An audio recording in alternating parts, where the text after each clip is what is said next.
రాష్ట్రంలో ప్రతిరోజు ఏదో ఒక ప్రాంతంలో బస్సు ప్రమాదం జరుగుతూనే ఉంది. పెట్టుబడుల పరంగా, అభివృద్ధి సంక్షేమం పరంగా రాష్ట్రం ముందంజలో ఉన్న ఏదో దుష్టశక్తి దాపురించినట్లు నిత్యం జరుగుతున్న బస్సు ప్రమాదాలతో బస్సు ఎక్కాలంటేనే బ్రతుకు మీద ఆశ వదులుకోవాల్సి వస్తుందన్నట్లు ప్రయాణికులు భయభ్రాంతులకు గురవుతున్నారు.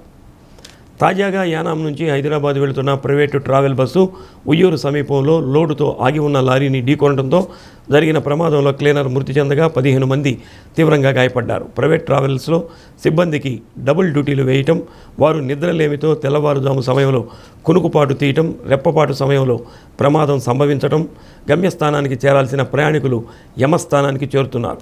ప్రమాదాలు జరిగినప్పుడు అధికారుల హడావుడి తప్ప ప్రైవేటు ట్రావెలర్స్ ఇష్టారాజ్యానికి ప్రయాణికుల ప్రాణాలు పణంగా పెడుతున్నారు. స్లీపర్ బస్సులను రద్దు చేయాలని కేంద్ర స్థాయిలో పలు సంస్థలు నివేదికలు ఇచ్చినా నష్టపరిహారం చెల్లింపుతో కంటి తుడుపు మాటలతో చేతులు దులుపుకుంటున్న అధికార యంత్రాంగం ఆద్యంతం బాధ్యతారాహిత్యంగా వ్యవహరిస్తున్నారు.